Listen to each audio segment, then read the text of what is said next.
미국의 냉혹한 평가에 도쿄가 발칵 뒤집혔습니다. 일본은 후방에서 통조림이나 관리하십시오. 전쟁은 한국이 합니다. 펜타곤 전 전략관의 폭탄 발언에 일본 생방송 스튜디오가 얼어붙었습니다. 독도 도발을 감행한 일본 총리에게 미국이 던진 건 경고가 아닌 조롱이었습니다. 일본은 그저 물류 창고일 뿐 진짜 스트라이커는 한국. 미국이 한국에게 핵잠수함 기술까지 넘겨주며 매달리는 진짜 이유, 일본인만 몰랐던 그들의 처참한 현실을 공개합니다. 이게 지금 제정신으로 하는 소리입니까? 일본 최고의 앵커 다나카 켄지의 얼굴은 불그락부르락 달아올라 있었습니다. 평소 냉철하고 젠틀한 이미지로 사랑받던 그가 생방송 중에 책상을 내리치는 방송 사고급 상황이 벌어진 겁니다. 하지만 맞은편에 앉은 남자는 눈 하나 깜짝하지 않았습니다. 전 펜타곤 전략기획관 로버트 벤스. 그는 마치 떼쓰는 아이를 보는 듯한 차가운 눈빛으로 안경을 고쳤을 뿐이었습니다. 다나카 씨, 흥분 가라앉히시죠. 시청자들이 보고 있습니다. 흥분하게 생겼습니까? 지금 미국 국방장관이 일본 총리의 발언을 두고 미친 짓, 매드니스라고 표현했다는 게 사실이냐고 물었습니다. 다나카의 목소리가 스튜디오를 쩌렁쩌렁 울렸습니다. 사건의 발단은 오늘 아침 일본 총리의 긴급 기자회견이었습니다. 지지율 하락을 만회하기 위해 총리가 던진 승부수, 바로 독도 방어 훈련 강행이었습니다. 다케시마는 일본 고유 영토이니 자위대가 그 주변을 지키겠다는 일본 내 보수층을 결집하기 위한 전형적인 정치쇼였죠. 당연히 일본 내 여론은 환호했습니다. 드디어 일본이 할 말을 한다며 박수를 쳤죠. 하지만 그 환호는 불과 몇 시간 만에 비명으로 바뀌었습니다. 워싱턴에서 날아온 비공식 논평 하나 때문이었습니다. 벤스 연구원이 묘한 미소를 지으며 입을 열었습니다. 정정해 드리죠. 국방장관님은 총리에게 놈이라고 한 게 아닙니다. 총리의 그 행동이 자살 행위라고 했을 뿐입니다. 그게 그거 아닙니까? 우리가 우리 영토를 지키겠다는데 그게 왜 자살 행위입니까? 미국은 동맹국이 영토 주권을 행사하는 게 그렇게 불만입니까?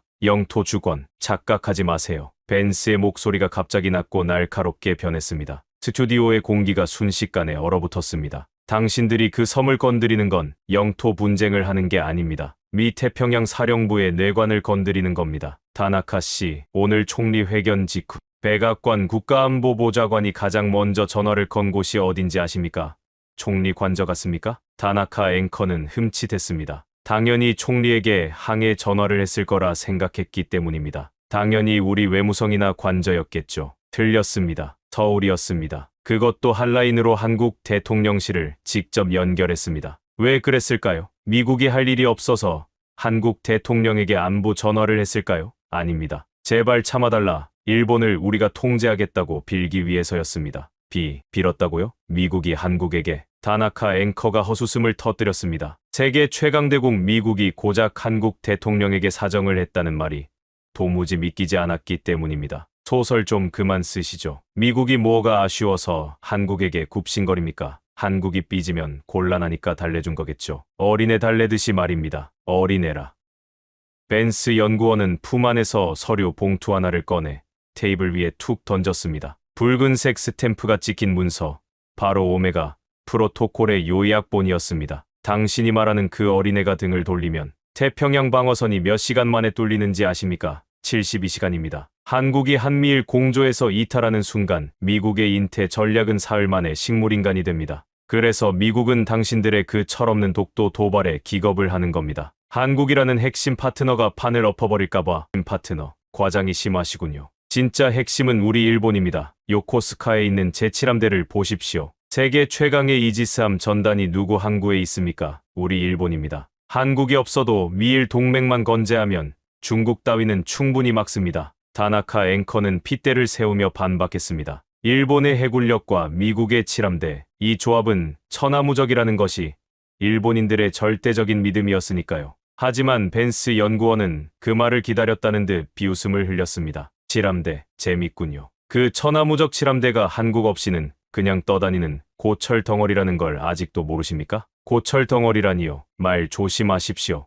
다나카 씨, 이 오메가 프로토콜 시뮬레이션 결과 하나만 말씀드리죠. 한국이 중립을 선언하고 미군에게 영공과 항만 사용을 거부했을 때 요코스카 기지가 중국 미사일에 얼마나 버텼을 것 같습니까? 글쎄요. 우리 자위대의 요격 시스템이 있으니 전쟁 끝날 때까지 버티겠죠. 제 시간입니다. 네, 다나카 앵커의 말문이 막혔습니다. 3시간. 그게 당신들이 자랑하는 방공망의 한계였습니다. 한국이 서해와 전방에서 중국의 미사일 발사 원점을 타격해주지 않으면 중국의 중거리 탄도탄 2,000발이 일본 전역에 비처럼 쏟아집니다. 실함대, 출항도 못하고 항구에서 수장됩니다. 스튜디오에는 무거운 침묵만이 감돌았습니다. 3시간. 그 짧은 시간 안에 일본의 자랑인 해군력이 괴멸된다는 말은 충격을 넘어 공포였습니다. 거짓말입니다. 우리가 그렇게 약할 리 없습니다. 일본은 미국의 방패입니다. 냉전 시대부터 지금까지 공산, 세력을 막아온 최전선의 방패가 바로 우리 일본 아닙니까? 다나카 앵커는 절규하듯 외쳤습니다. 하지만 벤스 연구원은 잔인할 정도로 냉정하게 마지막 확인 사살을 날렸습니다. 방패요? 미안하지만 지금의 펜타곤 전략 지도에서 일본의 역할은 방패가 아닙니다. 이 문서 34페이지를 보시죠. 일본의 코드네임이 뭐라고 적혀 있습니까? 다나카 앵커의 떨리는 눈동자가 서류를 향했습니다. 그리고 그곳에는 그가 평생 상상조차 하지 못한 단어가 적혀 있었습니다. 웨어하우스 창고? 네, 창고입니다. 물류 창고. 전쟁 나면 기름 대주고 통조림 대주는 보급기지. 딱 거기까지가 당신들의 역할입니다. 말도 안 돼. 우리가 G7 국가인데 우리가 창고직이라고요? 그렇다면 진짜 방패, 아니 창과 방패를 모두 가진 스트라이커는 누구일까요? 벤스 연구원의 손가락이 지도상의 한반도를 가리켰습니다. 한국입니다. 미국이 독도 문제로 일본의 뺨을 때린 이유가 바로 이겁니다. 창고직이 주제에 최전방 스트라이커의 심기를 건드렸으니까요. 그런데 더 무서운 건 뭔지 아십니까? 한국이 단순히 위치가 좋아서 스트라이커가 된 게 아니라는 겁니다. 당신들이 평화 헌법에 숨어 현실에 안주하는 동안 한국은 아무도 모르게 괴물 같은 무기들을 만들어냈습니다. 일본은 상상조차 할 수 없는 미국의 턱 밑까지 쫓아온 그들의 진짜 힘을 보여드리죠. 벤스 연구원이 다음 자료를 꺼내 들었습니다. 다나카 앵커의 얼굴은 이미 하얗게 질려 있었습니다. 과연 창고지기로 전락한 일본과 달리 한국은 어떤 무기를 손에 쥐었길래 미국조차 두려워하는 존재가 되었을까요? 벤스 연구원은 천천히 노트북을 열었습니다. 그의 손가락이 키보드를 두드리자 스크린에 하나씩 이미지들이 떠올랐습니다. 다나카 앵커는 그 화면을 보는 순간 숨이 멎는 듯한 느낌을 받았습니다. 다나카 씨, 지금부터 보여드릴 건 펜타곤이 가장 두려워하는 목록입니다. 벤스의 목소리는 차갑고 건조했습니다. 마치 부검 보고서를 낭독하는 법의학자 같았습니다. 화면에 첫 번째 무기 사진이 떠올랐습니다. 거대한 미사일이 발사대에 장착된 모습이었습니다. 현무 5탄도 미사일입니다. 다나카 앵커가 반사적으로 반박했습니다. 탄도미사일이야 우리도 있지 않습니까? 자위대도 순항미사일을 보유하고 있습니다. 벤스 연구원이 냉소를 머금고 대답했습니다. 8톤 탄두를 실을 수 있습니다. 벙커버스터 위력이에요. 베이징 지하 100m 벙커를 관통합니다. 일본 미사일은 500kg 탄두가 최대죠. 비교 자체가 안 됩니다. 다나카 앵커의 입이 굳게 다물어졌습니다. 16배 차이.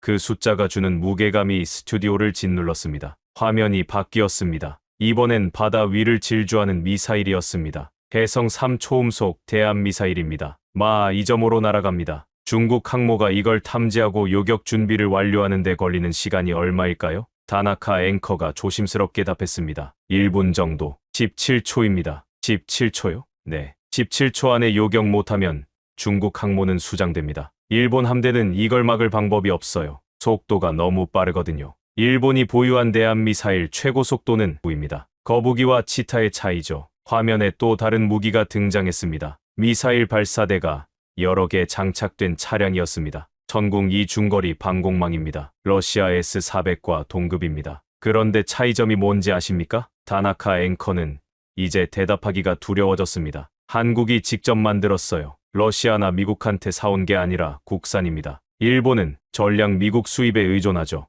패트리어트 미사일 다 미국산 아닙니까? 스튜디오의 공기가 점점 더 무거워졌습니다. 다나카 앵커는 안경을 벗어 땀을 닦았습니다. 생방송이 시작된 지 30분밖에 안 됐는데 이미 그의 셔츠는 땀으로 젖어들고 있었습니다. 하지만 진짜는 따로 있습니다. 벤스 연구원의 말에 다나카 앵커의 몸이 굳어졌습니다. 아직도 더 있다는 건가요? 화면에 검은색 잠수함 사진이 떠올랐습니다. 물 위로 살짝 떠오른 잠수함의 함교가 보였습니다. KSS-3 배치2입니다. 3600톤급 디젤 잠수함, 리튬이온 배터리를 탑재했습니다. 주중에서 20일간 작전이 가능합니다. 벤스 연구원이 잠시 말을 멈추더니 화면을 넘겼습니다. 다음 슬라이드에는 더 거대한 잠수함 설계도가 나타났습니다. 그리고 그의 목소리가 한 톤 낮아졌습니다. KSS-3를 넘어선 차세대 잠수함, 미국이 핵 추진 기술 이전을 승인했습니다. 완전히 새로운 핵 추진 잠수함입니다. 뭐라고요? 다나카 앵커가 벌떡 일어섰습니다. 의자가 뒤로 밀려나며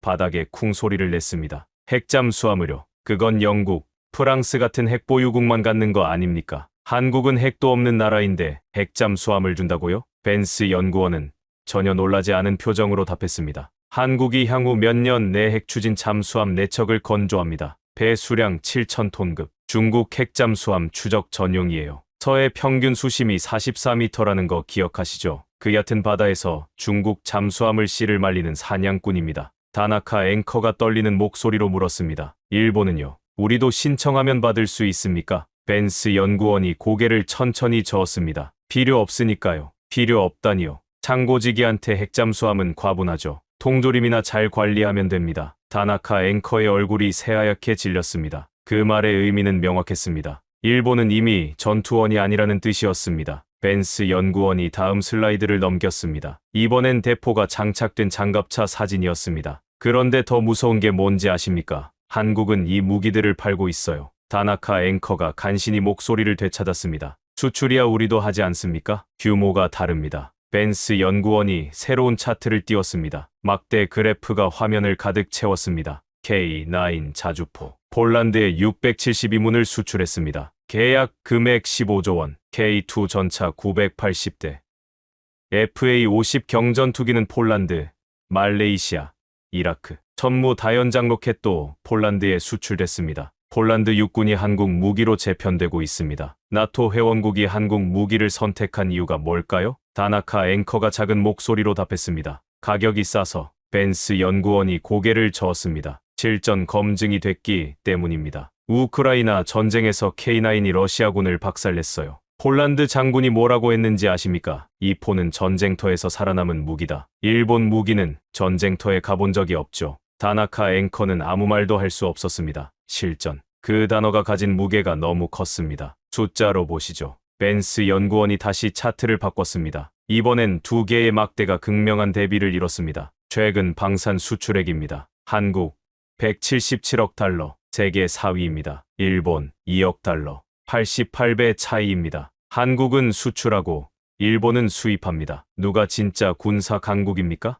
다나카 앵커의 손이 떨렸습니다. 88배. 그 숫자는 단순한 통계가 아니었습니다. 그건 일본의 자존심이 산산조각 나는 소리였습니다. 하지만 우리는 평화헌법 때문에 못하는 겁니다. 하고 싶어도 헌법이 막는 거예요. 다나카 앵커가 절규하듯 외쳤습니다. 하지만 벤스 연구원의 대답은 가차 없었습니다. 핑계 그만 대세요. 핑계라니요. 헌법은 일본이 선택한 겁니다. 한국은 그 헌법 없이도 70년 휴전선을 지켰어요. 매일 총 겨누고 사는데 평화. 타령할 시간이 어디 있습니까? 누가 더 평화를 원했을까요? 일본입니까? 한국입니까? 다나카 앵커가 할 말을 잃었습니다. 벤스 연구원은 계속해서 말을 이었습니다. 일본은 평화를 선택할 수 있었습니다. 미국이 지켜줬으니까요. 하지만 한국은 달랐어요. 북한이 매일 위협하는데 평화고 뭐고 없었습니다. 살아남으려면 강해져야 했어요. 그게 차이입니다. 스튜디오에 무거운 침묵이 흘렀습니다. 카메라 감독도, 작가도, 조명 기사도 모두 숨을 죽이고 있었습니다. 생방송 사고를 넘어서 이제는 참사에 가까웠습니다. 다나카 앵커가 간신히 입을 열었습니다. 그럼 우리는 왜 이렇게 됐습니까? 우리가 왜 창고지기로 전락했습니까? 벤스 연구원이 노트북을 닫았습니다. 그리고 다나카 앵커를 똑바로 쳐다보며 말했습니다. 그건 당신들이 선택한 겁니다. 평화라는 이름으로 현실을 외면했죠. 편한 길을 택했어요. 미국 우산 밑에서 경제만 챙기면 된다고 생각했습니다. 벤스 연구원이 다시 노트북을 열었습니다. 화면에 연표가 나타났습니다. 일본이 평화를 외치는 동안 한국은 지옥에서 살아남는 법을 배웠습니다. 그 차이를 지금부터 보죠. 화면에 1950년부터 지금까지의 타임라인이 펼쳐졌습니다. 한쪽에는 일본의 평화로운 역사가, 다른 쪽에는 한국의 피로 얼룩진 역사가 나란히 흘러갔습니다. 다나카 앵커는 그 대비를 보며 온몸에 소름이 돋는 것을 느꼈습니다. 과연 평화를 선택한 일본과 전쟁을 강요받은 한국, 이 두 나라의 75년 역사가 만들어낸 차이는 무엇일까요? 그리고 그 선택이 오늘의 운명을 어떻게 갈랐을까요? 벤스 연구원의 질문이 스튜디오에 울려 퍼졌습니다. 다나카 앵커는 대답하지 못한 채 지도를 응시하며 무언가를 깨닫기 시작했습니다. 그의 얼굴이 점점 더 창백해졌습니다. 평화와 전쟁, 안주와 생존, 이 두 길이 만든 결과를 이제부터 낱낱이 해부해 보겠습니다. 벤스 연구원의 손가락이 키보드를 두드렸습니다. 화면에 오래된 흑백 사진이 떠올랐습니다. 1945년 8월 15일 히로히토 천황의 항복 선언 방송 장면이었습니다. 1945년 8월 15일 일본은 항복했고 메가더가 헌법 구조를 선물했습니다. 벤스 연구원이 화면의 문서를 가리켰습니다. 일본 헌법 구조의 조문이 영어와 일본어로 나란히 적혀 있었습니다. 일본 국민은 전쟁을 영구히 포기한다. 육해공군 및 전력은 보유하지 않는다. 일본은 이걸 받아들였어요. 미국 우산 밑에서 편하게 살기로 선택한 겁니다. 다나카 앵커가 벌떡 일어나며 소리쳤습니다. 강요당한 겁니다. 우리가 원한 게 아니에요. 점령군이 만들어준 헌법을 어떻게 거부합니까? 벤스 연구원이 차갑게 웃었습니다. 그럼 왜 75년간 개정 안 했습니까? 개헌 발의할 기회가 몇 번이나 있었죠. 1950년대에도, 1990년대에도, 2000년대에도요. 하지만 일본 국민이 거부했어요. 왜일까요? 다나카 앵커가 말을 잇지 못하자 벤스 연구원이 답을 내놨습니다. 편한 게 좋았으니까요. 군대 안 키워도 되고 전쟁 걱정 안 해도 되고 미국이 다 지켜주니까요. 경제만 키우면 됐습니다. 편했죠. 화면이 바뀌었습니다. 이번엔 1950년 6월 25일 한국전쟁 발발 당시의 사진들이었습니다. 폐허가 된 서울, 피난 가는 사람들, 어린 소년병의 모습이 차례로 나타났습니다. 한국은 달랐습니다. 1950년 6월 25일 선택권 자체가 없었어요. 벤스 연구원의 목소리가 무겁게 가라앉았습니다. 3년간 전면전이었습니다. 100만 명이 죽었어요. 국토가 초토화됐습니다. 그리고 휴전 후에도 긴장은 계속됐습니다. 한국은 평화를 선택할 수 없었습니다. 북한이 매일 총을 겨누고 있었으니까요. 다나카 앵커가 조심스럽게 물었습니다. 하지만 그건 불운 아닙니까? 운이 나빴던 거죠? 불운이 아니라 훈련이었습니다. 벤스 연구원이 단호하게 말했습니다. 한국은 70년간 전쟁 준비를 멈춘 적이 없어요. 매일이 전쟁 같은 삶이었습니다. 화면에 사건 목록이 나타났습니다. 1960년대부터 80년대까지 북한 무장공비 침투 사건만 수천 건입니다. 1999년 연평해전, 2002년 제2연평해전, 2009년 대청해전, 2010년 천안함 피격 사건, 같은 해 연평도 포격 사건. 벤스 연구원이 하나하나 짚어가며 설명했습니다. 한국군은 실제로 싸워봤습니다. 사람을 죽여봤고 전우를 잃어봤습니다. 자위대는 75년간 단 한 발도 안 쏴봤죠. 누가 진짜 군인입니까? 다나카 앵커의 입술이 파르르 떨렸습니다. 벤스 연구원은 냉정하게 말을 이었습니다. 그래서 무기가 달라진 겁니다. 설계 철학 자체가 다릅니다. 화면에 비교표가 나타났습니다. 한국 무기 설계 철학. 첫째, 실전에서 작동해야 한다. 둘째, 군인이 직접 쓸 수 있어야 한다. 셋째, 싸게, 빠르게, 대량으로 만든다. 일본 무기 설계 철학. 첫째, 완벽해야 한다. 둘째, 기술적으로 최고여야 한다. 셋째, 비싸도 괜찮다. 어차피 안 쓴다. 벤스 연구원이 손가락으로 화면을 두드렸습니다. 결과가 뭐였을까요? 새로운 비교 자료가 나타났습니다. K9 자주포 대 99식 자주포를 비교해보죠. K9은 분당 6발을 쏩니다. 가격은 50억 원입니다. 수출량은 2,000문이 넘습니다. 99식은 분당 3발입니다. 가격은 120억 원입니다. 수출량은 0입니다. 벤스 연구원이 비웃듯 말했습니다. 전쟁터에서 필요한 건 완벽함이 아닙니다. 빠르게, 많이, 확실하게 적을 죽이는 겁니다. 한국은 그걸 압니다. 일본은 모릅니다. 왜냐고요? 전쟁을 안 해봤으니까요. 다나카 앵커가 의자를 뒤로 밀고 일어났습니다. 그의 얼굴은 붉게 달아올라 있었습니다. 그럼 우리 보고 전쟁을 하라는 겁니까? 평화를 포기하고 사륙을 배우라는 겁니까? 벤스 연구원이 고개를 저었습니다. 이미 늦었습니다. 지금 와서 전쟁을 해도 따라잡을 수 없어요. 한국은 75년의 노하우가 있습니다. 일본은 0입니다. 이 격차는 메울 수 없어요. 다나카 앵커가 주저앉듯 의자에 앉았습니다. 그의 눈에는 절망이 가득했습니다. 그럼 우리는 영원히 뒤처진 겁니까? 따라잡을 방법은 없습니까? 벤스 연구원이 냉정하게 대답했습니다. 있죠. 전쟁을 해보면 됩니다. 스튜디오에 충격적인 침묵이 흘렀습니다. 다나카 앵커가 헛웃음을 터뜨렸습니다. 농담하시는 거죠? 농담이 아닙니다. 실전 경험 없이는 절대 따라잡을 수 없어요. 그게 군사력의 본질입니다. 책으로 배우는 전쟁과 진짜 전쟁은 다릅니다. 시뮬레이션과 실전은 하늘과 땅 차이예요. 벤스 연구원이 노트북을 닫았습니다. 한국군 장교들은 20대에 북한군과 대치합니다. 30대엔 서해에서 교전을 경험합니다. 40대엔 해외 파병을 다녀옵니다.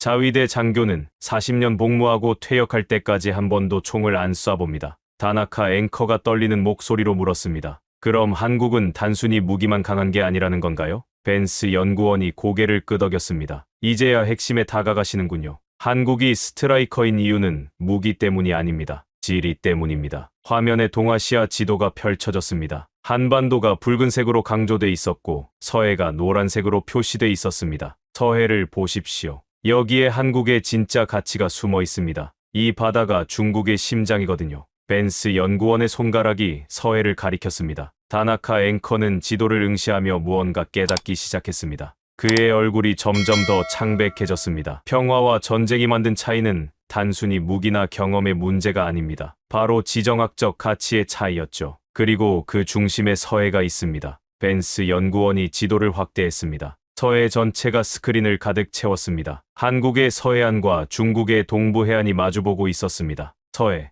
또는 황해, 이 바다가 중국의 심장입니다. 벤스 연구원의 손가락이 지도 위를 따라 움직였습니다. 평균 수심 44m입니다. 얕은 바다예요. 베이징까지 직선거리 600km. 중국 주요 항구가 전부 여기 몰려 있습니다. 칭다오, 텐진, 다롄, 중국 북해함대 본부도 여기 있어요. 화면에 중국 항구들이 붉은 점으로 표시됐습니다. 벤스 연구원이 계속 설명했습니다. 중국 경제의 30%가 이 바다를 통과합니다. 베이징의 생명선이에요. 이 바다가 막히면 중국은 숨을 쉴 수 없습니다. 다나카 앵커가 의문을 제기했습니다. 하지만 중국 영해 아닙니까? 중국이 통제하는 바다인데 무슨 문제가 됩니까? 벤스 연구원이 웃었습니다. 입구는 한국이 막고 있습니다. 화면이 확대되며 한국의 서해 5도가 나타났습니다. 백령도, 대청도, 소청도, 연평도, 우도. 5개의 작은 섬들이 서해 입구를 가로막고 있었습니다. 이 5개 섬이 서해 입구를 틀어막고 있어요. 한국 해군이 여기 있으면 중국은 갇힙니다. 쥐더 속의 쥐처럼요. 다나카 앵커가 지도를 뚫어져라 쳐다봤습니다. 벤스 연구원의 설명이 계속됐습니다. 대만 전쟁이 터졌다고 가정하죠. 화면에 시뮬레이션 영상이 재생되기 시작했습니다. 붉은색과 파란색 화살표가 지도 위를 움직였습니다. D-Day, 중국이 대만 침공을 개시합니다. 첫날, 중국 북해함대가 남하를 시도합니다. 목적지는 대만 해협입니다. 붉은 화살표가 서해에서 남쪽으로 내려가기 시작했습니다. 하지만 서해 5도 지점에서 파란색 X 표시가 나타났습니다. 한국 해군이 서해 5도에서 대한미사일을 발사합니다. 해성 3 초음속 미사일입니다. 중국 구축함 2척 격침. 중국 함대는 서해 진입을 포기합니다. 다나카 앵커가 숨을 죽이며 영상을 지켜봤습니다. 둘째 날, 중국이 서해를 우회해 제주도 남쪽으로 돌아갑니다. 하지만 여기 KSS-3 잠수함 3척이 대기 중입니다. 파란색 잠수함 아이콘이 제주도 남쪽에 나타났습니다. 중국 잠수함 2척 격침, 보급선 10척 격침.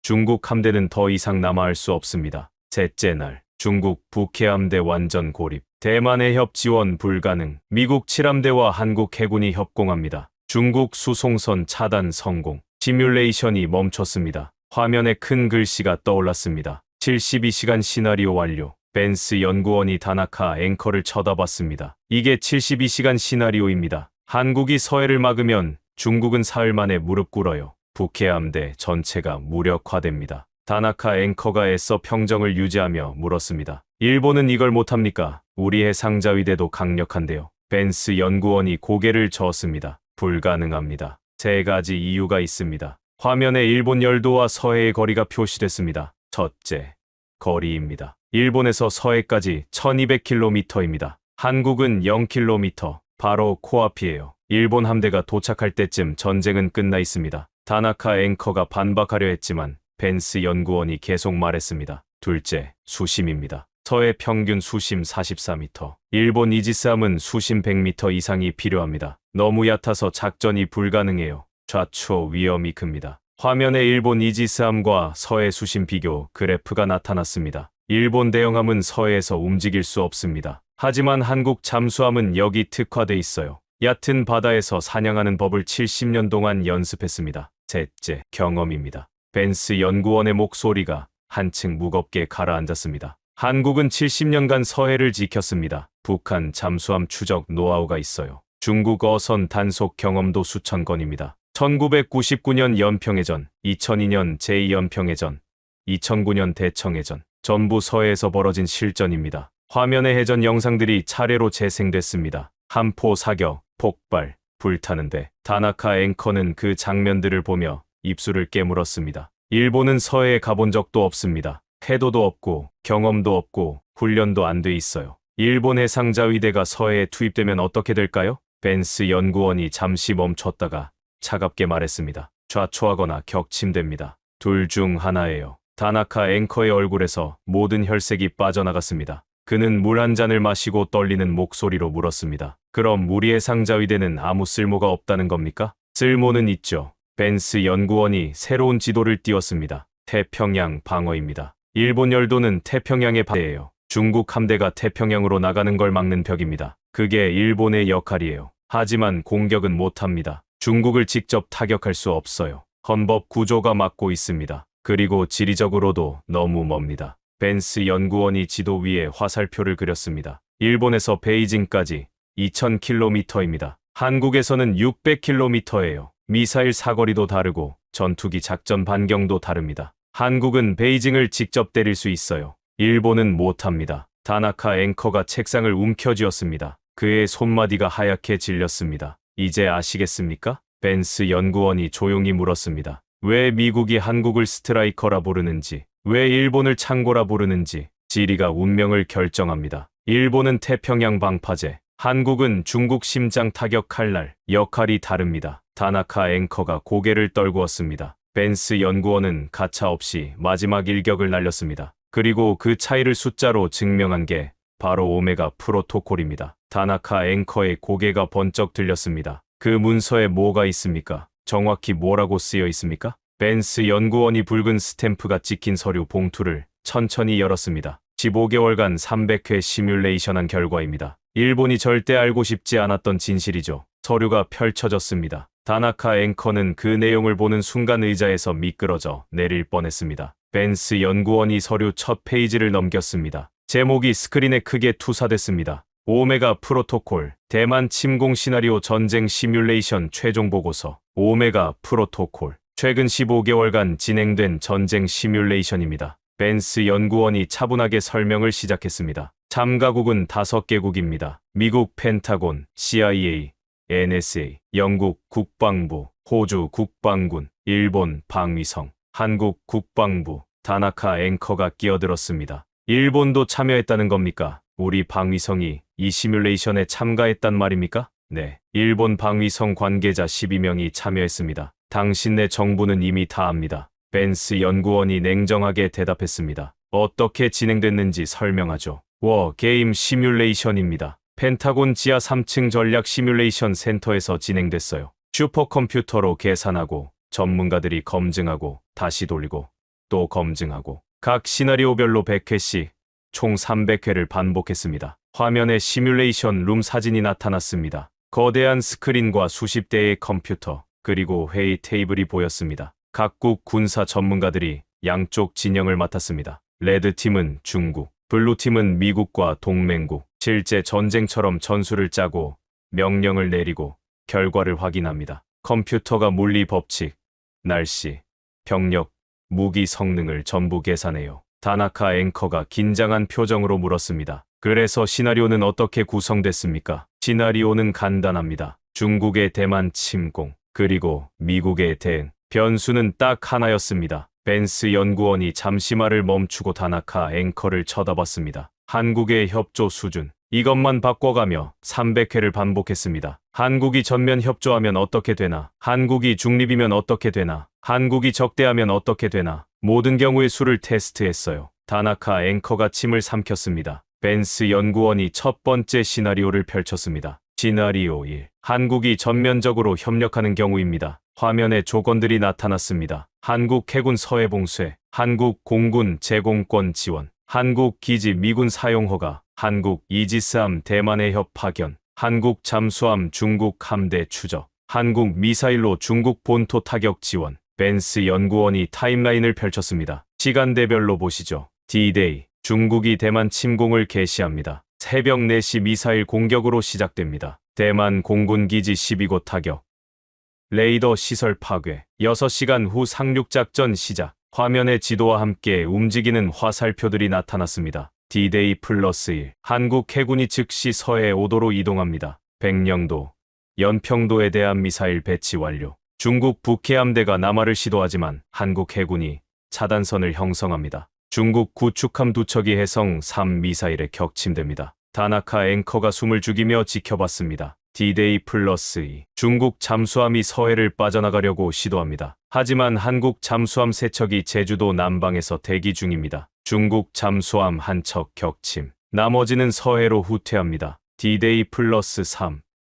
중국 북해함대 완전 고립. 대만 지원 불가능. 미국 7함대와 한국 이지스함 3척이 대만에 협 진입. 한국 공군 F-15K 전투기 24대가 일본 기지에서 출격해 제공권 지원. 벤스 연구원이 계속 설명했습니다. D-Day +7. 중국 보급선 차단 성공. 대만 상륙부대 고립. 미 공군 B-2 스텔스 폭격기가 괌에서 출격. 한국 기지에서 급유 지원받아 기지 타격. D-Day +14. 중국 해군 전력 30% 손실. 공군 전력 25% 손실. 대만 상륙부대 보급 중단. D-Day +28. 중국이 협상 요청. 전쟁 종료. 벤스 연구원이 다음 페이지를 넘겼습니다. 결과 수치가 큰 글씨로 적혀 있었습니다. 결과입니다. 성공률 87%. 전쟁 기간 28일. 미군 손실. 구축함 1척. 전투기 8대. 병력 230명. 중국 손실. 대형함 14척. 전투기 240대, 병력 8,000명. 결론. 중국 패배. 정전 협상. 87%입니다. 벤스 연구원이 또박또박 말했습니다. 한국이 함께하면 거의 확실히 이깁니다. 100회 시뮬레이션 중 87회 승리했어요. 패배는 13회뿐이었습니다. 다나카 앵커가 조심스럽게 물었습니다. 그 13회는 왜 패배했습니까? 극단적인 변수들 때문입니다. 태풍이 대만의 협을 강타한다든지, 러시아가 갑자기 중국 편을 든다든지, 북한이 동시에 남침한다든지. 하지만 정상적 상황에서는 거의 확실히 이깁니다. 벤스 연구원이 강조했습니다. 10번 싸우면 8번에서 9번은 이긴다는 뜻이에요. 미국 대통령이 고고 사인을 내릴 수 있는 숫자입니다. 다나카 앵커가 불안한 표정으로 다음을 기다렸습니다. 벤스 연구원이 두 번째 시나리오를 펼쳤습니다. 시나리오 2. 한국이 중립을 선언하는 경우입니다. 화면에 새로운 조건들이 나타났습니다. 미군의 한국 기지 사용 거부, 한국 영공 통과 불허, 한국 항만 입항 거부. 한국은 전쟁에 개입하지 않는다고 선언합니다. 벤스 연구원이 무거운 표정으로 타임라인을 펼쳤습니다. D-Day, 중국 대만 침공 개시. 동일합니다. 하지만 여기서부터 달라집니다. D-Day +1. 중국 북해함대가 서해를 자유롭게 통과합니다. 한국이 막지 않으니까요. 북해함대 전력이 남하해 대만의 협으로 향합니다. 다나카 앵커의 표정이 굳어졌습니다. D-Day +3. 미 7함대 단독으로 대만의 협 방어. 하지만 중국 함대가 2배로 늘었습니다. 북해함대가 합류했거든요. 미 7함대 압박받기 시작. D-Day +5. 중국 미사일 공격 강화. 목표는 오키나와와 괌 기지. 한국 기지를 못 쓰니까 미 공군 작전 반경이 줄었어요. 급유 지점이 없습니다. 벤스 연구원의 목소리가 점점 무거워졌습니다. D-Day +10. 일본 요코스카 기지의 중국 미사일 공격. 한국이 서해에서 중국 미사일 발사 기지를 못 막으니까 중국이 마음껏 쏩니다. 요코스카 기지 일부 파괴. D-15. 미 해군 구축함 3척 격침. 항공모함 1척 손상. 전투기 손실 급증. 보급선 위협받기 시작. D-Day +30. 대만 동부 해안 일부 상륙 허용. 방어선 뚫림. 미군 증원 부대 필요하지만 한국 경유 불가능. 일본에서만 출발해야 하니 시간 2배 소요. D-Day +50. 대만 북부 지역 중국군 점령. 미군 손실 계속 증가. 벤스 연구원이 천천히 다음 페이지를 넘겼습니다. 다나카 앵커는 숨을 멈춘 채 결과를 기다렸습니다. 결과입니다. 성공률 34%, 전쟁 기간 67일, 미군 손실, 항공모함 1척, 구축함 5척, 전투기 89대, 병력 4,500명. 중국 손실, 항함 8척, 전투기 156대, 병력 2만 명. 결론, 승패 불확실, 장기전 돌입 34%입니다. 벤스 연구원의 목소리가 차갑게 떨어졌습니다. 한국이 빠지면 이길 확률이 3분의 1로 떨어집니다. 3번 싸워서 한 번 이기는 수준이에요. 100회 시뮬레이션 중 34회만 승리했습니다. 66회는 패배하거나 무승부였어요. 스튜디오에 무거운 침묵이 흘렀습니다. 벤스 연구원이 계속 말했습니다. 그리고 더 끔찍한 건 손실 규모입니다. 화면에 손실 비교표가 나타났습니다. 미군 손실 비교입니다. 시나리오 1과 시나리오 2를 비교해보죠. 항공모함 0척 대 1척. 이건 단순한 숫자가 아닙니다. 항공모함 한 척에 승무원이 5,000명 탑니다. 전투기 60대가 실려 있어요. 항모 한 척 잃으면 그 전력이 통째로 사라지는 겁니다. 다나카 앵커의 얼굴이 창백해졌습니다. 구축함 한 척 대 5척. 전투기 8대 대 89대. 병력 230명 대 4,500명. 벤스 연구원이 다나카 앵커를 똑바로 쳐다보며 말했습니다. 한국 없이 싸우면 미군이 20배 더 죽습니다. 20배요. 다나카 앵커가 고개를 저었습니다. 이건 전쟁이 아니라 학살이다. 미군을 학살장에 보낼 수는 없다. 그래서 한국이 절대적으로 필요하다고 했어요. 벤스 연구원이 서류를 넘기며 계속 설명했습니다. 그런데 더 놀라운 게 있습니다. 우리는 중간 케이스들도 테스트했어요. 중간 케이스요? 다나카 앵커가 물었습니다. 시나리오 2-C. 한국이 제한적으로 협조하는 경우입니다. 한국이 서해만 막아주고 다른 건 안 한다. 결과는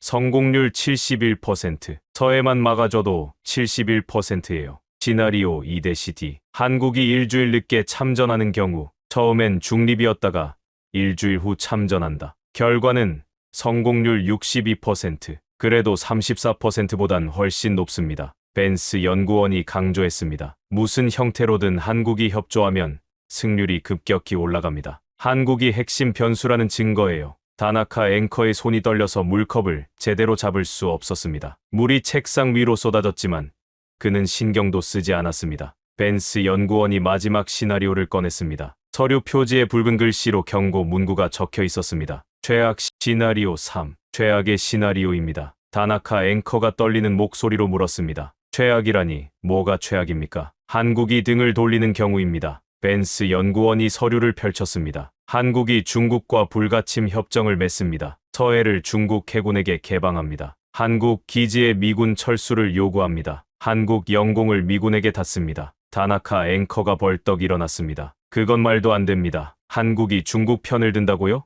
한미동맹을 깨고? 시뮬레이션입니다. 모든 가능성을 테스트하는 게 목적이에요. 확률은 낮지만 가능성은 있습니다. 특히 일본이 계속 독도를 건드리면요. 벤스 연구원이 침착하게 대답했습니다. 타임라인을 보시죠. 화면에 새로운 지도가 나타났습니다. 이번엔 한반도가 붉은색으로 표시돼 있었습니다. D-Day, 중국, 대만 침공 개시. 하지만 이번엔 중국이 한국과 협정을 맺은 상태입니다. D-Day 플러스 중국 북해함대가 서해를 자유롭게 통과합니다. 남해함대도 제주도 남쪽을 통과합니다. 한국이 길을 열어줬으니까요. 중국 전 함대가 대만으로 집결합니다. D-Day 플러스 주한미군 철수 시작. 미국은 선택권이 없습니다. 한국 정부가 철수를 요구했으니까요. 오산 공군기지, 평택 해군기지 폐쇄. 다나카 앵커의 다리가 후들거렸습니다. D-Day 플러스 3. 중국 미사일 공격 개시. 목표는 일본 전역, 오키나와, 요코스카, 사세보, 이와쿠니. 한국이 서해에서 미사일 기지를 안 막으니까 중국이 마음껏 쏩니다. 일본 기지 12곳 동시 타격.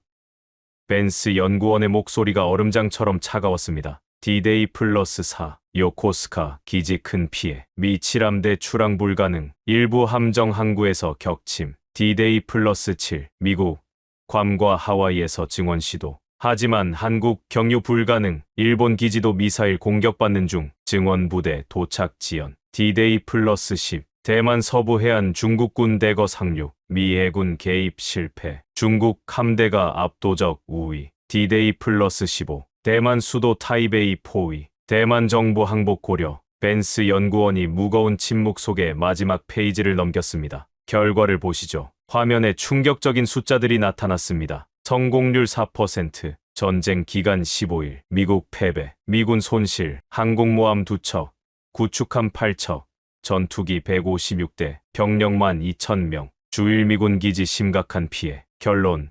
전략적 패배.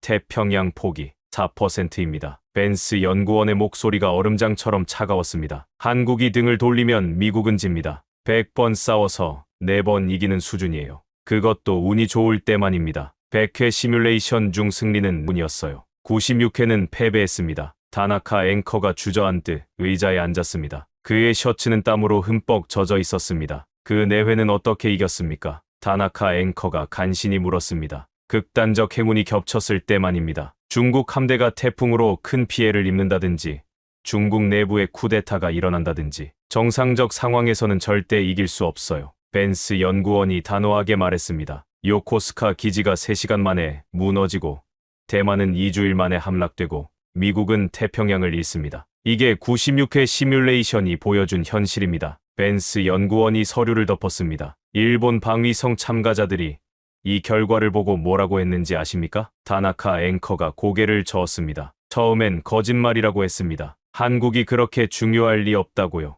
그래서 우리는 다시 돌렸습니다. 일본 측이 직접 변수를 설정하게 했어요. 그래도 결과는 똑같았습니다. 두 번째 반응은 침묵이었습니다. 12명 전원이 30분간 아무 말도 안 했어요. 셋째 날에야 한 명이 입을 열었습니다. 일본 방위성 작전 차장이었어요. 벤스 연구원이 그때를 회상하며 말했습니다. 그가 뭐라고 했는지 아십니까? 우리는 한국을 절대 잃어서는 안 된다. 독도 따위로 한국을 자극하는 건 자살행위다. 다나카 앵커의 눈이 커졌습니다. 일본 방위성 차장이 그렇게 말했다고요? 네. 그리고 이 보고서를 일본 총리에게 보고하겠다고 했습니다. 하지만 총리는 듣지 않았어요. 지지율이 더 중요했나 봅니다. 벤스 연구원이 씁쓸하게 웃었습니다. 이제 아시겠습니까? 왜 백악관이 총리 대신 서울에 먼저 전화했는지, 왜 미국이 한국에게 제발 참아달라고 빌었는지. 다나카 앵커가 떨리는 손으로 안경을 벗었습니다. 그의 눈가가 붉게 충혈돼 있었습니다. 하지만 우리 일본도 중요하지 않습니까? 우리 없이도 미국이 질 수 있습니까? 벤스 연구원이 서류 뒷장을 넘겼습니다.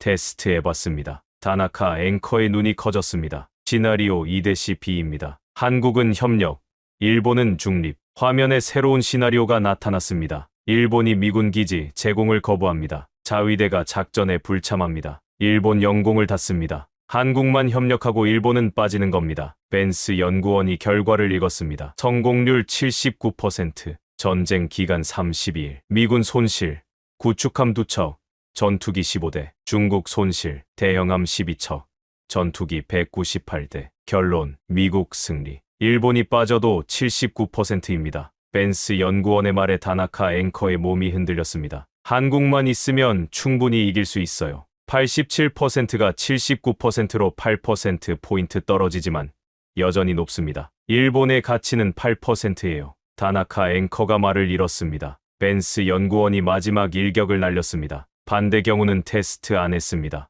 반대 경우요? 일본만 있고 한국이 없는 경우요. 시나리오 2-C. 할 필요가 없었거든요. 벤스 연구원이 차갑게 웃었습니다. 뻔하니까요. 87%가 34%로 떨어지는데 한국 없이 일본만 있으면 얼마나 나올까요? 시뮬레이션 팀이 계산해봤습니다. 예상치는 15%에서 20% 사이. 의미 없는 숫자입니다. 한국은 87%를 만듭니다. 일본은 8%를 보탭니다. 이게 냉혹한 현실이에요. 다나카 앵커의 몸이 흔들렸습니다. 그는 책상을 붙잡고 간신히 균형을 잡았습니다. 그럼 미국은 우리를 버리는 겁니까? 75년 동맹을 저버리는 겁니까? 벤스 연구원이 서류를 집어넣으며 대답했습니다. 버리는 게 아닙니다. 우선순위가 바뀐 거예요. 독도 발언 직후 백악관에서 긴급회의가 열렸습니다. 의제가 뭐였는지 아십니까? 다나카 앵커가 고개를 저었습니다. 벤스 연구원이 폭탄을 투하했습니다. 한국 동맹 안정화 긴급 대책, 일본 통제 방안이 아니었어요. 한국을 어떻게 지킬까였습니다. 87%를 지키기 위해서요.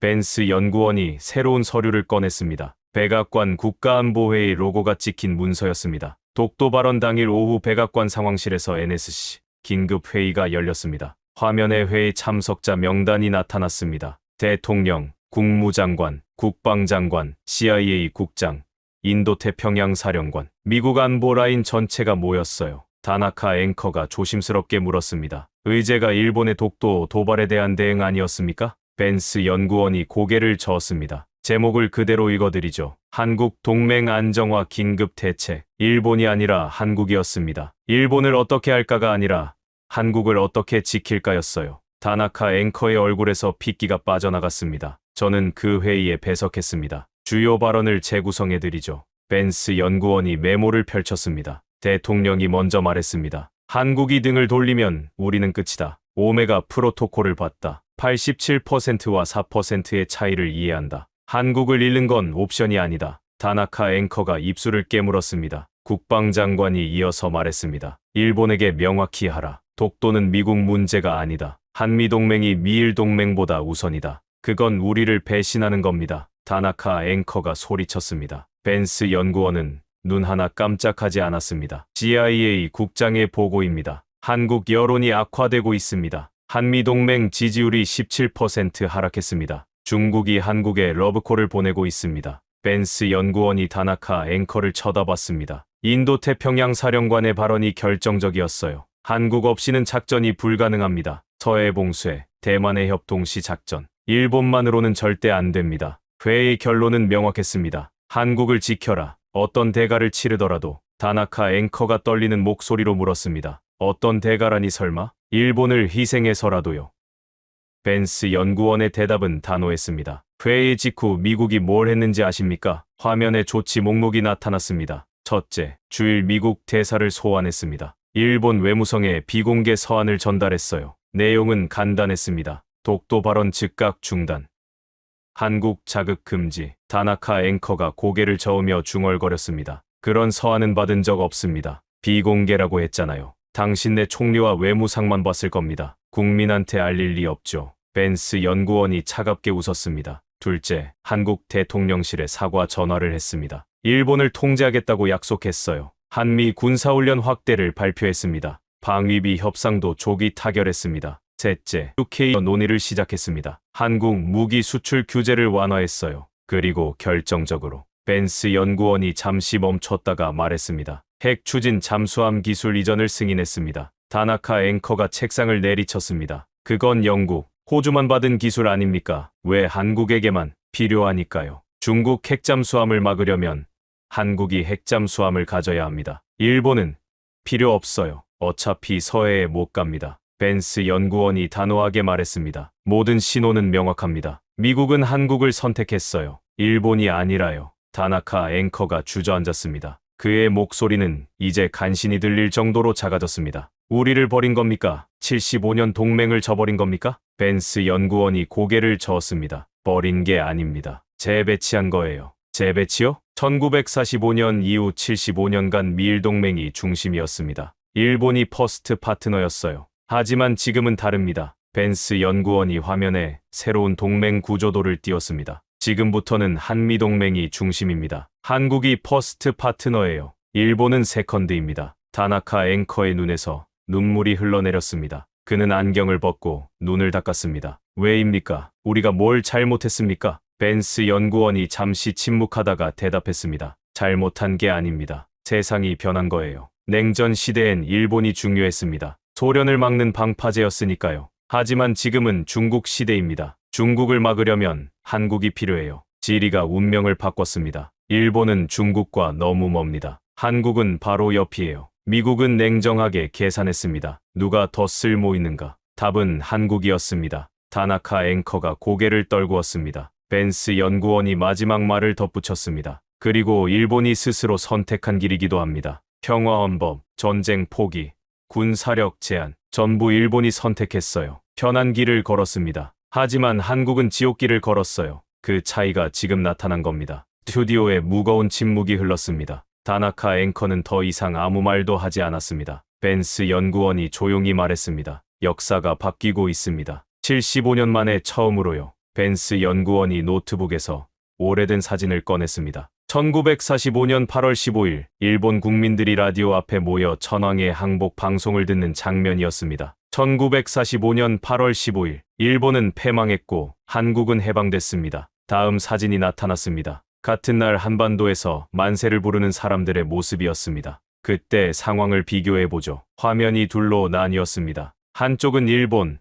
다른 쪽은 한국이었습니다. 일본, 패전국이지만 산업 기반은 보존됐습니다. GHQ 점령이었지만 간접 통치였어요. 곧바로 미국의 전략적 파트너로 선택됐습니다. 한국. 36년 식민지에서 해방됐지만 산업 기반은 전무했습니다. 고지어 한국 전쟁이 터졌어요. 1950년부터 1953년까지 3년간 나라가 불탔습니다. 벤스 연구원이 두 나라의 사진을 나란히 놓았습니다. 그때 누가 샀겠습니까? 75년 후 한국이 일본을 추월할 거라고 다나카 앵커가 힘없이 반박했습니다. 추월이라니 과장 아닙니까? 우리가 아직 GDP는 더 큽니다. 숫자로 보시죠. 벤스 연구원이 비교표를 띄웠습니다. 1인당 GDP입니다. 1945년 일본 1200달러, 한국 100달러. 일본이 12배 많았어요. 지금은 일본 33,800달러, 한국 34,100달러. 한국이 추월했습니다. 다나카 앵커가 할 말을 잃었습니다. 군사력 글로벌 순위입니다. 1945년 일본은 패전으로 순위 없음. 한국은 군대 자체가 없었어요. 지금은 일본 8위 자위대, 한국 6위 실전 검증된 군대. 기술력을 볼까요? 반도체 시장 점유율입니다. 1990년 일본 50%, 한국 3%. 일본이 압도적이었죠. 지금은 일본 6%, 한국 18%. 세계 2위입니다. 벤스 연구원이 하나씩 짚어가며 설명했습니다. 모든 지표가 역전됐습니다. 경제, 군사, 기술 전부요. 다나카 앵커가 마지막 자존심을 지키려 했습니다. 하지만 우리는 G7입니다. 선진국 클럽 회원 아닙니까? 한국은 G20 의장국이었습니다. 그리고 OECD 회원국이에요. UN PKO 파병 6위, 방산 수출 4위. G7은 이제 껍데기예요. 벤스 연구원의 말에 다나카 앵커는 더 이상 반박하지 못했습니다. 언제 역전됐을까요? 벤스 연구원이 타임라인을 펼쳤습니다. 1997년 IMF 위기. 일본은 한국 끝났다며 자금을 회수했습니다. 하지만 한국은 구조조정으로 다시 일어섰어요. 2008년 글로벌 금융위기. 일본은 잃어버린 30년을 계속했습니다. 한국은 반도체와 조선으로 질주했어요. 2010년 천안함 피격, 연평도 포격. 일본은 한국 위험하다며 방관했습니다. 한국은 군사력을 대폭 증강했어요. 최근 우크라이나 전쟁. 일본은 무기 수출 논의만 했습니다. 한국은 실제로 177억 달러를 수출했어요. 벤스 연구원이 정리했습니다. 일본이 안주하는 동안 한국은 필사적으로 달렸습니다. 생존이 걸린 문제였으니까요. 일본은 평화로웠어요. 한국은 전쟁터였습니다. 그 차이가 지금 나타난 겁니다. 다나카 앵커가 고개를 떨구었습니다. 벤스 연구원이 마지막 한마디를 던졌습니다. 그래서 지금 미국은 선택했습니다. 과거가 아닌 미래를 보고요? 다나카 앵커가 작은 목소리로 물었습니다. 과거도 보고 미래도 봤습니다. 그리고 결론은 명확했어요. 벤스 연구원이 다나카 앵커를 똑바로 쳐다봤습니다. 한국은 성장하고 일본은 정체됐다. 한국은 배고프고 일본은 배부르다. 배고픈 자가 이깁니다. 항상 그래왔습니다. 다나카 앵커의 눈에서 눈물이 흘러내렸습니다. 그는 손수건으로 눈을 닦으며 떨리는 목소리로 물었습니다. 그럼 우리는 어떻게 해야 합니까? 이대로 무너지는 겁니까? 벤스 연구원이 잠시 침묵하다가 대답했습니다. 선택해야 합니다. 독도냐, 생존이냐, 자존심이냐, 현실이냐. 벤스 연구원이 의자에서 일어났습니다. 그는 카메라 쪽으로 걸어가 정면을 응시했습니다. 다나카 씨, 솔직히 물어보겠습니다. 그의 목소리가 무겁게 가라앉았습니다. 독도와 일본의 생존, 둘 중 하나를 선택하라면 어느 쪽을 선택하시겠습니까? 다나카 앵커가 당황하며 대답했습니다. 그건 양자택일이 아닙니다. 둘 다 지킬 수 있어야죠. 벤스 연구원이 고개를 저었습니다. 현실은 양자택일입니다. 독도를 고집하면 한국을 잃고, 한국을 잃으면 미국을 잃고, 미국을 잃으면 중국에게 먹힙니다. 그가 손가락을 하나씩 펴며 설명했습니다. 또는 독도를 내려놓으면 한국과 협력하고, 한국과 협력하면 미국이 지켜주고 살아남습니다. 선택하세요. 다나카 앵커가 소리쳤습니다. 독도는 우리 자존심입니다. 그걸 포기하라고요? 자존심으로 밥 먹고 삽니까? 벤스 연구원의 대답은 냉정했습니다. 중국은 이미 계산을 끝냈습니다. 화면에 중국의 전략 분석이 나타났습니다. 첫 단계, 한일 이간질입니다. 독도 문제에서 한국 편을 듭니다. 역사적 정의 프레임을 공유해요. 일본을 고립시킵니다. 둘째 단계, 한국 끌어안기입니다. 경제 협력을 확대합니다. 사드 갈등을 사과합니다. FTA 이점형을 제안해요. 셋째 단계, 미국 축출입니다. 한미동맹 균열을 유도합니다. 한국을 중립화시킵니다. 일본 고립을 완성합니다.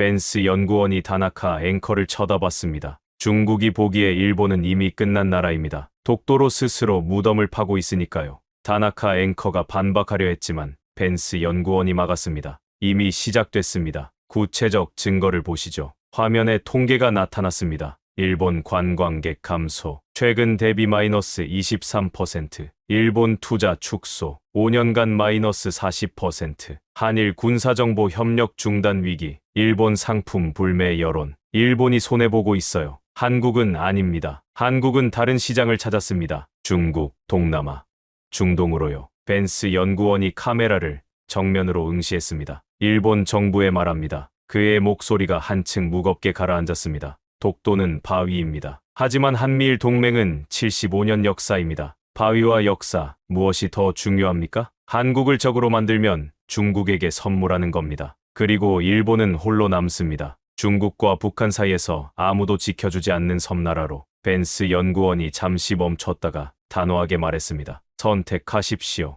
독도냐, 생존이냐. 시간이 없습니다. 한국의 인내심도 한계가 있습니다. 스튜디오에 무거운 침묵이 흘렀습니다. 다나카 앵커는 고개를 숙인 채 아무 말도 하지 않았습니다. 한참 후 다나카 앵커가 떨리는 목소리로 물었습니다. 벤스 씨, 마지막으로 묻겠습니다. 한국 국민들이 이 방송을 보고 있을 겁니다. 그들에게 하고 싶은 말이 있습니까? 벤스 연구원의 표정이 부드러워졌습니다. 있습니다. 꼭 전하고 싶은 말이 있습니다. 벤스 연구원이 카메라를 정면으로 바라봤습니다. 그의 표정에서 차가움이 사라지고 진지함이 자리 잡았습니다. 한국 국민 여러분, 그가 천천히 말을 시작했습니다. 저는 15년간 한반도를 연구했습니다. 한국전쟁 자료를 읽었고 DMZ를 방문했고 한국군과 함께 훈련했습니다. 그러면서 한국을 알게 됐습니다. 벤스 연구원이 잠시 멈췄다가 계속 말했습니다. 1950년 아무것도 없던 나라, 1997년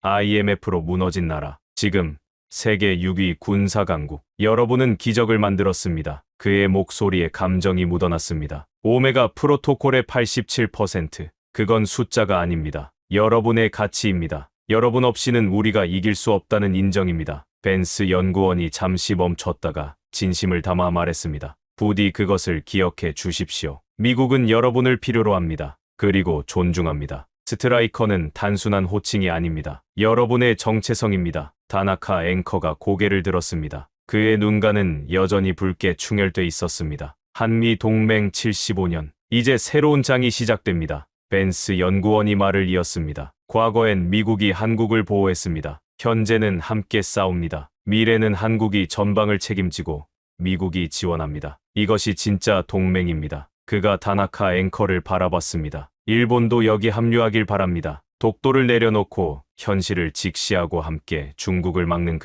그날이 오길 진심으로 바랍니다. 다나카 앵커가 긴 침묵 끝에 입을 열었습니다. 시청자 여러분, 그의 목소리가 떨렸습니다. 오늘 방송은 여기서 마치겠습니다. 저는 제가 믿었던 많은 것들이 오늘 무너졌습니다. 일본이 중심이라는 믿음, 우리가 특별하다는 착각. 다나카 앵커가 카메라를 정면으로 바라봤습니다. 하지만 현실은 명확합니다. 한국은 강하고 일본은 약합니다. 한국은 필요하고 일본은 선택입니다. 이것을 인정하는 것이 진짜 용기일지도 모릅니다. 벤스 연구원이 조용히 말했습니다. 다나카 씨, 용기 있는 분이시군요. 아닙니다. 다나카 앵커가 고개를 저었습니다. 그냥 현실이 두렵습니다. 우리가 얼마나 뒤처졌는지, 우리가 얼마나 착각하고 살았는지, 그게 무섭습니다. 화면이 서서히 어두워지기 시작했습니다. 다나카 앵커의 마지막 말이 스튜디오에 울려 퍼졌습니다. 일본이 선택할 시간이 얼마 남지 않았습니다. 독도냐, 생존이냐. 우리 모두 생각해봐야 할 문제입니다. 생방송 신호등이 꺼졌습니다. 스튜디오에 침묵만이 남았습니다.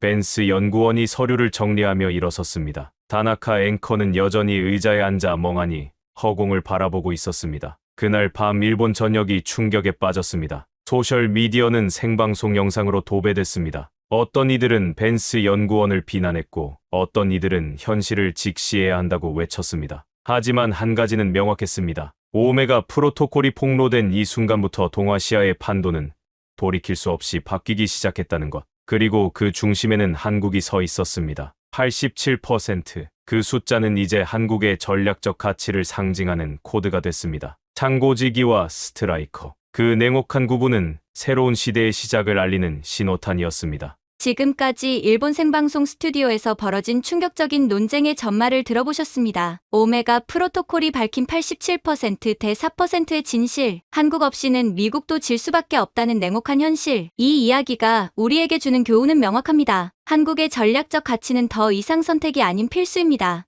75년 만에 찾아온 역사적 전환점, 우리는 그 중심에 서 있습니다. 이 영상이 유익하셨다면 좋아요와 구독 부탁드립니다. 그리고 한국의 진정한 가치를 널리 알리기 위해 이 영상을 공유해주세요. 우리의 위상을 세계에 알리는 것, 그것이 진정한 애국입니다. 다음에도 더 흥미로운 이야기로 찾아뵙겠습니다. 감사합니다. 감사합니다. 감사합니다. 감사합니다. 감사